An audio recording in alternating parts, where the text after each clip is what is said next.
Welcome back F dot जिनी guys. आज देखो average का पार्ट थर्ड करने जा रहे हैं। ऑलमोस्ट इसके अलावा जो और इसकी वीडियोस डली है उनमें मैंने एवरेज आपका जो इंपॉर्टेंट था, यानी कि जो आपके F CAT point of view से इंपॉर्टेंट था, वो मैंने सब आपको कवर उसमें करा दिया है, बेसिक से लेके एडवांस तक। अब देखो लास्ट टाइप बनता है हमारा जिसमें क्वेश्चंस बनते हैं, वो है हमारे बैटिंग और एज रिलेटेड।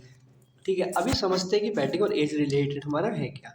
तो देखो सबसे पहले अगर आपने कभी प्रैक्टिस की है या आपने कभी कोई भी एग्जाम देखा हो, तो आपने देखा हो ज़्यादातर उसमें एवरेज से इस तरीके के क्वेश्चन पूछ लिए जाते हैं बैटिंग से रिलेटेड और आपके स्कोर।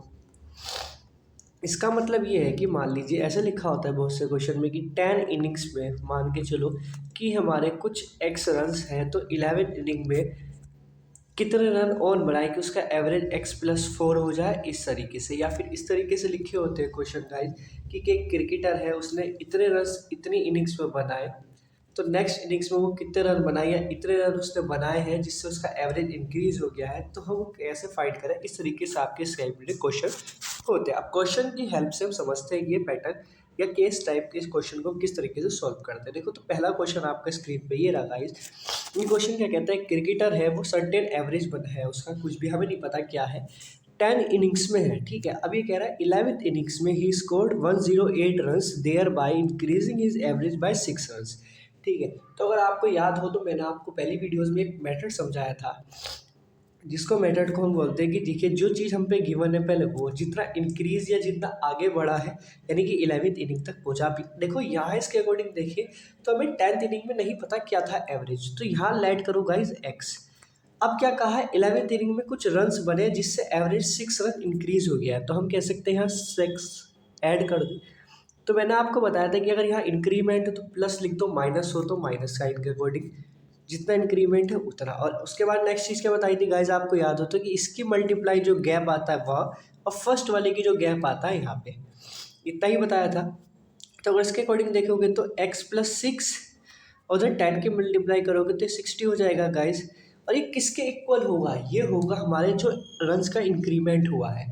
यानी कि इस टाइप में याद रखो कि रन का इंक्रीमेंट हुआ तो वो वैल्यू होगी, या फिर कोई और चीज़ जो गिवन होगी हमें उसका एक गैप जो है उसके इक्वल आएगा, तभी हम फाइंड कर सकते हैं। तो यहाँ देखो 108, अब यहाँ 66 हो जाता है। 66 को अगर इसमें से माइनस करोगे तो देखो यहाँ 2 और 42, यानी कि x की वैल्यू आपकी 42, यानी कि 10th इनिंग का जो एवरेज था उसका 42 था। अब इसमें क्या पूछा, what is the new average, हमसे न्यू एवरेज पूछा है। तो देखो 42 आया और न्यू कितना इंक्रीज होता है, 6 इंक्रीज हो जाता है, तो हम कह सकते हैं 48। तो यहाँ याद रखना, यहाँ से आपका खाली वो एवरेज भी पूछ लेता है, तो यानी कि जो 42 आया वो आंसर होता है। ऑप्शन में आपको ज़्यादातर दोनों ही मिलेंगे, इसलिए जिससे कि जल्दी में इंसान गलत कर दे, तो ऑप्शन यहाँ सी होगा आपका इसका राइट आंसर। एक बार और समझते हैं इस क्वेश्चन को कैसे करना था। मैंने आपको बताया जितनी इनिंग्स है, या फिर अब याद रखेंगे आप इस टाइप के क्वेश्चन में कि यहाँ 11 था तो ठीक है। यहाँ कई बार ये क्वेश्चन आपका ये मेथड आपको याद हो तो मैंने उसमें भी सिखाया था, इसमें आपका रिप्लेस और एडिंग हो रहा था। यानी कि 11 यानी कि सिर्फ एक का इंक्रीमेंट है, तो यहाँ नेक्स्ट, यहाँ अभी नहीं पता तो एक्स रखना है। यहाँ हमें पता है कि 6 इंक्रीज हो रहा है, तो यहाँ इसका गैप और इसका गैप, इसकी मल्टीप्लाई इसके गैप से होती है और यहाँ मल्टीप्लाई इस गैप से होती है। ये मेथड आपका याद रखना गाइज। कितने पर्सन जो रिप्लेस हुए हैं उनका एज क्या है, टीचर की एडिंग हुई है तो उसकी एज क्या है, वहाँ विद इन सेकेंड सोल्व करने में इजी वर्ड होता है ये। ठीक है, चलो देखो नेक्स्ट क्वेश्चन। धीरे धीरे करके जब क्वेश्चन और ये मेथड प्रैक्टिस करोगे तो माइंड में सेव हो जाएगा और विद इन सेकेंड इसको आप सोल्व कर पाएंगे। देखिए नेक्स्ट क्वेश्चन क्या कहता है। ये क्वेश्चन कह रहा है कि average run of a cricketer player of 10 inning is 32। यहाँ हमें एवरेज रन दिए हैं। ठीक है, तो देखो जैसे 10 का 32 यहाँ गिवन है, ऊपर नहीं था हमने कर दिया। अब क्या कह रहा है, how many runs must he make in his next inning, यानी कि जस्ट इसके नेक्स्ट इनिंग कितने रन बनाए कि उसका एवरेज इंक्रीज हो जाए बाय 4, यानी कि 32 में हमें 4 ऐड करना है, 36 हो जाएगा। इंक्रीमेंट कितना है गाइस, 4 का। इंक्रीमेंट कितने का, 1 का। क्या करेंगे, 36 ऐड, क्योंकि इसकी इधर और इसकी इधर करेंगे, तो ये कितना हो जाएगा 40। कितना आ गया, यहाँ इसके अकॉर्डिंग देखें तो हम 86 है ना, 86 ही तो आएगा या 76, देखा 76, 86 को ये, क्योंकि 40 है हमारा 76, यानी कि 76 रन बनाएगा तो उसका आंसर आ जाएगा। ये तो हो गया देखो जो मेथड इजीली सॉल्व है। अगर बेसिक मेथड के अकॉर्डिंग जाओगे तो क्वेश्चन क्या कहता है, देखो बेसिक मेथड के अकॉर्डिंग क्वेश्चन कह रहा है कि भाई 10 में उसने बनाए हमारे इतने रन, तो टोटल कितने हो गए, 320 रन बना लिए उसने टोटल 10 इनिंग्स पे, ऐसे मान के चलिए। ये कह रहा है एवरेज इंक्रीज हो जाए 4, यानी कि 436 हो जाए, कितने हैं 11 इनिंग्स है। तो इसके अकॉर्डिंग बात करोगे तो आप गाइस ये आएगा आपका ए टोटल, ठीक है। इसकी मल्टीप्लाई से अगर इसकी मल्टीप्लाई करें फिर यहाँ इनको माइनस करो तब जाके आपका आंसर आएगा। यहाँ तो कैलकुलेशन इजी थी फिर भी सॉल्व हो गया है ना, 76 ही आएगा। लेकिन अगर ऊपर वाले के अकॉर्डिंग देखो तो ऊपर वाले में तो एक्स था नहीं पता, उसमें क्या करोगे, उसमें 10x करना पड़ेगा, है ना। फिर 11 इंटू कितना आया था, यहाँ x+6 करोगे, ये इक्वल है 108 के, इसको 108 के इक्वल रखोगे, x की वैल्यू निकालोगे, फिर यहाँ रखोगे, तब जाके ये सोल्व होगा पहला वाला क्वेश्चन बेसिक मेथड के अकॉर्डिंग अगर बात करते हैं हम तो। चलो अब चलते हैं नेक्स्ट क्वेश्चन पे गाइस। देखो सेशन अच्छा लग रहा है, क्वेश्चन समझ में आ रहा है तो लाइक सब्सक्राइब कमेंट करके भी बताओ कि आप इसमें ये कमियत को थोड़ा इंक्रीज़ करें या क्या। पीडीएफ आपको पता है आपके टेलीग्राम चैनल पे अपलोड हो चुकी है, पहले ही वीडियो अपलोड होने से पहले आपकी पीडीएफ वहाँ अपलोड हो गई, आप आज उसको देख सकते हैं। अब देखो नेक्स्ट क्या कहता है, ये कहता है in the first 10 over the cricket match run rate, ठीक है। देखो वहाँ तो मैंने आपको दो कॉन्सेप्ट यानी कि जहाँ एवरेज नहीं पता था, जहाँ हमें स्कोर दिया हुआ था, ठीक है, दो कॉन्सेप्ट वहाँ हो गए हमारे। ये तीसरा है कि जब हमें खाली एवरेज की वो दिया है, तो 10 की बात करें तो यहाँ आप कह सकते हैं कि 32 उसका रन बने हैं अभी। अब क्या कह रहा है, what should be run rate in remaining 40, यानी कि 50 ओवर का मैच है, रिमेनिंग 40 ओवर में बताना है कि हमारा टारगेट इतना अचीव हो जाए। तो अगर देखें तो 250 रन बना चुके हैं, वो 32 रन बना चुके हैं, तो इसमें से माइनस करोगे तो 250 रिमेनिंग्स बचते हैं। ओवर कितने हैं अभी 40, तो इसको तो गाइस सिंपली 6.25 से आप डायरेक्ट सोल्व करके आंसर निकाल सकते हैं, ठीक है। इजीली था ये सिंपल था इस तरीके से क्वेश्चन को। अब देखो नेक्स्ट की बात करें तो यहाँ आपका एज रिलेटेड का भी आ जाता है, यानी कि क्या कहना चाह रहा है क्वेश्चन, देखो पढ़ो, क्वेश्चन जितना लंबा है उतना ही ईजी है। क्या कहता है क्वेश्चन आपका, ये कहता है एक कैप्टन टीम, ठीक है, एक कैप्टन टीम ऑफ 11 मेंबर्स, ठीक है, जो कैप्टन है उस 11 मेंबर्स की टीम का, उसकी एज आपकी 26 ईयर्स ओल्ड है, और एक विकेट कीपर है जिसकी 3 ईयर्स ओल्डर, यानी कि 3 ईयर्स ओल्डर का मतलब है कि वो 26 से 3 ज़्यादा है।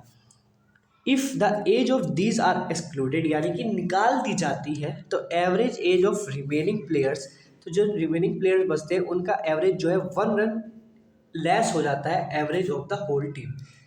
तो देखो अब इसको क्या करें, तो सबसे पहले इतना देखो 11 जन है, हम उनको मान लेते हैं x हमारा एवरेज है उनका, ठीक है। 2 निकाल दें यानी कि अब हमारे बचते हैं 9, कितना कम होता है 1, x-1।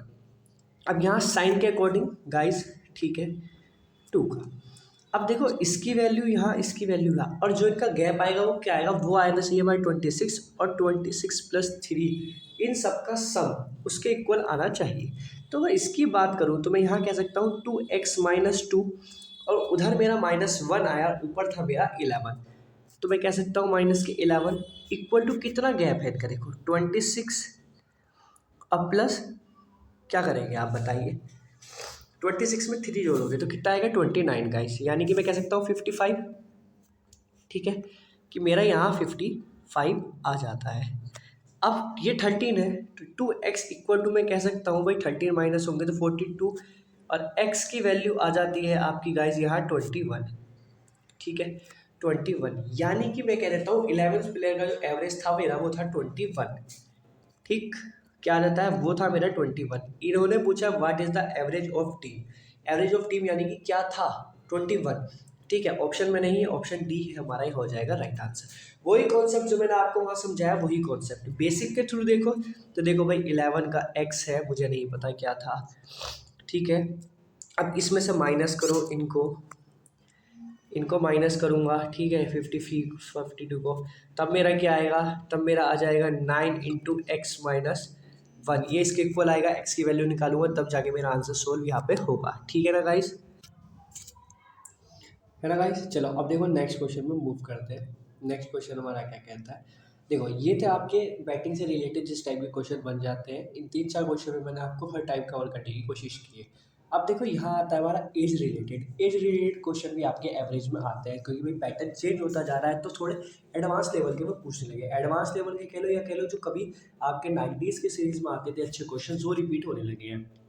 एज रिलेटेड का मतलब है एज से रिलेटेड, कि मान लीजिए कैसे कि आपका कोई भी फैमिली का दे दिया कि एक फैमिली है, कुछ साल पहले उसका एवरेज मान लीजिए एक्स था, अब उस फैमिली का प्रेजेंट एवरेज ये हो गया है, तो बताइए कितना गैप आ गया। या फिर कह लीजिए कि इतना प्रेजेंट ये मतलब इतने साल पहले उसका था, अब एक और मेंबर ऐड हो गया है, 2 मेंबर ऐड हो गए हैं, तो एवरेज ये हो गया है, तो अब बताइए उनका एवरेज क्या होगा। इससे रिलेटेड आता है आपके एज रिलेटेड एवरेज क्वेश्चन जो है वो ये है। अब देखो क्वेश्चन की हेल्प से मैं आपको करा दीजिए और समझाने का, ठीक है, ये समझाता हूँ।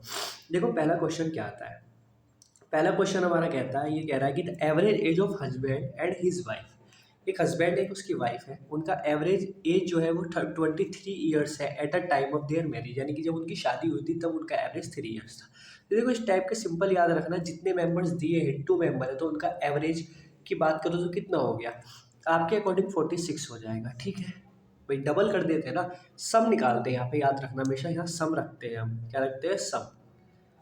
अब देखो उसके बाद क्या, अभी उन्होंने कहा there marriage after 5 years ago, यानी कि 5 साल बाद, 5 साल बाद की बात करें तो यानी कि 5 साल वाइफ की एज भी बड़ी होगी, 5 साल आपके हस्बैंड की एज भी बड़ी होगी, इसके अकॉर्डिंग यानी कि टोटल हमारा 10 ईयर्स बढ़ा है। तो इसमें यानी कि यहाँ हमारा जो एवरेज आ जाएगा प्रेजेंट की बात करें तो 56 हो जाएगा, ये 10 ईयर्स और बढ़ जाएगा हमारा, ठीक है। अब बात करते हैं, they have a 1 year child, यानी कि 1 साल का उनका बच्चा है, ठीक है, सिर्फ 1 साल का उनका बच्चा है, हमने मान लिया, यानी कि 1 साल का बच्चा है, तो इसमें अगर एक और ऐड कर दे तो हमारा सम आ जाएगा, यानी कि 57 अब सम है, बट अब 2 का नहीं, 57 सम है हमारा 3 का, क्योंकि एवरेज ऑफ फैमिली अब पूछा, तो अब 3 मेंबर्स है तो 57 को आपको इसके डिवाइड करना होगा, तो इसको अकॉर्डिंग देखें तो आप आएगा 90 गाइज, ऑप्शन ए हो जाएगा यहाँ पे आपका राइट आंसर, ठीक है।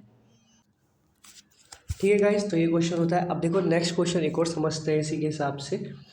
देखो इस टाइप के क्वेश्चन भी हमारे कई बार बनते हैं, कैसे, देखो ये कहता है कि 3 ईयर्स पहले, है ना, 3 साल पहले, the average age of 5 members, 5 जने थे, ठीक है, हम 5 जने लिखते हैं यहाँ पे, 5 मेंबर्स, उनका 17 था, but a baby have been born the age, average age of the family is the same, यानी कि 3 साल पहले, लेकिन 3 साल बाद ही तो बच्चा पैदा हुआ होगा, जब यहाँ 3 ईयर्स देने का मतलब यही है, यानी कि अब 5 मेंबर में तीन तीन हर कोई बड़ा, यानी कि 15 ईयर्स तो फिर ऑलरेडी बढ़ गया है, ठीक है, 15 ईयर्स ऑलरेडी बढ़ गया। 5 के मल्टीप्लाई 7 से करो, ठीक है, 5 के मल्टीप्लाई 7 से करो, या फिर डायरेक्ट कह दो कि 3 की इसकी, यानी कि 100 कर दो, इसको 20 कर दो, भाई 3 साल आगे बढ़ा दो तो एवरेज हो जाएगा हमारा 20। मैंने आपको बताया था फर्स्ट क्लास में कि एवरेज या एड मल्टीप्लिकेशन सब में सेम होता है, तो यहाँ कह सकते हैं हम 100, ठीक है, इन मेंबर्स का हो गया 100। अब कह रहा है कि अब कितने, अब हमारी फैमिली में सेम मेंबर्स है बट एवरेज अभी भी सेम है, यानी कि 17 ही है। 6 की बात करोगे तो भाई 42 आता है, 10, तो हम कह सकते हैं कि भाई 2 साल, 2 साल जो ये गैप आया है इसे एक बच्चे की वजह से आया, कि वो बच्चा 2 साल का है यानी कि, और क्या पूछा है, the age present age of the baby, baby की प्रेजेंट एज यानी कि 2 साल का बच्चा है। इसी में पूछ लेता कि जब बेबी बोर्न नहीं हुआ था या जब बेबी बोर्न हुआ, कितने साल पहले बोर्न हुआ, तो हम बताते भी 2 ईयर्स पहले बेबी बोर्न हुआ है, ठीक है। ये क्वेश्चन भी आपको समझ में आया होगा।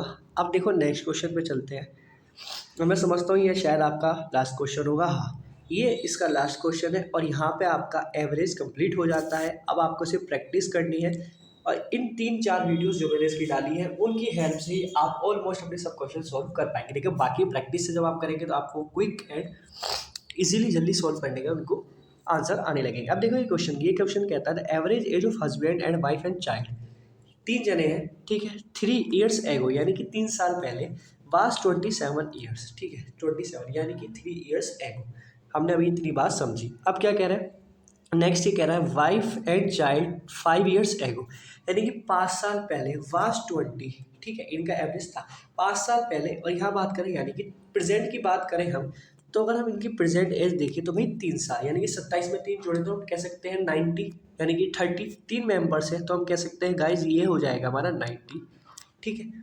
5 ईयर्स पहले, बट 5 साल पहले वाइफ, और यानी कि 2 जनों का हमारा था 5 साल पहले, यानी कि प्रेजेंट की बात करें तो 5 अब और ऐड कर देंगे तो 20 में 25 हो जाएगा, 25 और 2 यानी कि आप कह सकते हैं 50। इनके बीच का गैप कितना है 40 गाइस, और यहाँ भी गैप कितना है 1, यानी कि जो हमारा हस्बैंड है उसकी एज जो है हमारी 40 आ गई प्रेजेंट के अकॉर्डिंग, इसकी बात करें क्यों, देखो इसको आप ऐसे भी लिख सकते हो, husband plus wife plus child present age यानी कि 3 साल पहले थी उनकी, प्रेजेंट की बात करता हूँ तो यानी कि अब 3 और है, या कह सकते हैं भाई 27 की मल्टीप्लाई 3 से करता हूँ, 3 इनके में भी ऐड 3 कर दो, इसके में भी 3 कर दो, 3 कर दो, तब हमारे प्रेजेंट एज आ जाएगी। तो यह कह सकता हूँ मैं डायरेक्ट कि भाई 90 हो गया इनका सम। बट क्वेश्चन के अकॉर्डिंग वाइफ और चाइल्ड की बात करें भाई 25 ईयर्स पहले था, 5 साल पहले 25, यानी कि 2 का 50 है। अब मैं इसको सब्ट्रैक्ट करता हूँ तो ये इसमें कैंसिल आउट हो जाएगा और यहाँ बचेगा 40, और ये 40 वैल्यू जो है मेरे हस्बैंड की एज आ गई इस क्वेश्चन के अकॉर्डिंग गाइस। और इसमें क्या पूछा, find present age, present age ही हमसे पूछी है तो 40 आ जाएगी। ठीक, 3 ईयर्स एगो की पूछता, 3 ईयर्स पहले भाई प्रेजेंट मेरे में 40 आ गई, मैं 3 माइनस कर देता हूँ। 5 ईयर्स एगो पूछता है, मैं 5 माइनस कर देता हूँ, इसी तरीके से माइनस करता चला जाऊँगा या ऐड करता चला जाऊँगा, वही क्वेश्चन हमारा सोल्व हो गया। यहाँ मान लीजिए आपका एवरेज में ही एज टॉपिक का भी आपने बेसिक पोर्शन समझ लिया है। ठीक है, इसके अलावा गाइज अगर आपको नहीं पता है तो बता देता हूँ, देखो डॉट सिचुएशन टॉपिक आपका रीजनिंग में कंप्लीट हो चुका है, एवरेज आपका आज कंप्लीट हो गया है। इसके अलावा दिल्ली सल्तनत की सीरीज भी आपकी चल रही है, ये वीकली निकलती है, इसमें आपने स्लेव डायनेस्टी कंप्लीट कर लिया है गाइज यहाँ पे, और खिलजी डायनेस्टी, इन 2 डायनेस्टी को आप कंप्लीट कर चुके हैं। इनके रिगार्डिंग क्वेश्चंस आपके टेलीग्राम चैनल पर अपलोड होते रहते हैं, आप उनको वहाँ पे जाके सोल्व कर सकते हैं। पीडीएफ आपको कहाँ मिलेगी, पीडीएफ आपको आपके टेलीग्राम चैनल पर मिलेगी। ठीक है, FCAT के नाम से ही आप वहाँ पे जाके इसके पीडीएफ को ले सकते हैं। चलिए मिलते हैं फिर नेक्स्ट क्लास में, तब तक के लिए जय हिंद, बाय बाय।